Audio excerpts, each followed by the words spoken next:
Ilang araw bago ang national and local elections sa May 12, ay mariing nananawagan ang Bumbero ng Pilipinas o ABP Party List sa Commission on Elections sa COMELEC na agarang ipasa ang resolusyon na kikilala sa kanilang legalidad bilang kinatawan ng sektoral na grupo. Kasabay ng panawagan ay ang pagdiriwang ng International Firefighters Day na kinakatawan ng sektor ng partido.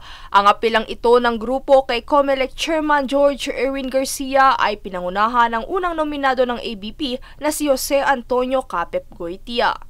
Obserbahan nyo na lang po kung sino yung totoong sektor at kung sino yung totoong ang Bumbero Party List na nagbibigay talaga tugon sa mamamayan. Makikita naman kami, lagi kami nasa mga sunog, lahat ng mga brigada namin nandun. Depensa pa ni Goitia na ang orihinal na nagtatag ng partido ay si Linensky Bakud kung saan matatanda ang kamakailang kinitilang buhay nito nang hindi pa nakikilalang suspect na hinihinalang may politikal na motibo. Kaugnay nito ay nagalok naman ng 1 milyong pabuya ang ABP sa sinumang makapagbibigay ng wastong impormasyon sa mga suspect at utak sa pagpaslang kay Bakud. Impormasyon lang. Magbabayad kami. Ako mismo magbabayad. Impormasyon lang. Kahit wag sa amin, sa otoridad nyo na ibigay. Sa kabilang banda, tuloy ang laban ng partido at buong tiwalang naniniwalang mananaigang hustisya sa pamamagitan ng judicial power ng poll body at matugunan ang kanilang panawagan. Bago pa ang paghimok na ito, ay una nang nagsampa ng kasong perjury at falsification of public documents ang founder ng grupo na si Bakud sa Office of the Prosecutor sa Quezon City at Manila laban sa 10 individual na umano'y umaangkin sa kanilang sarili bilang mga bagong opisyal ng ABP.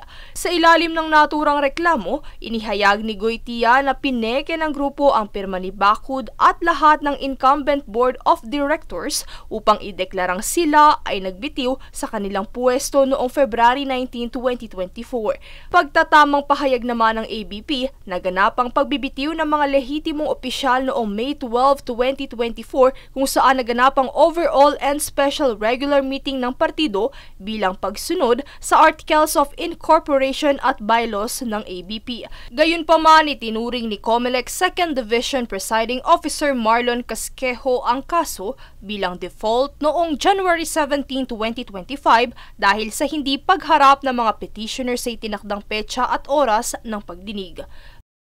Princess Castro nag-uulat para sa Golden Nation Network.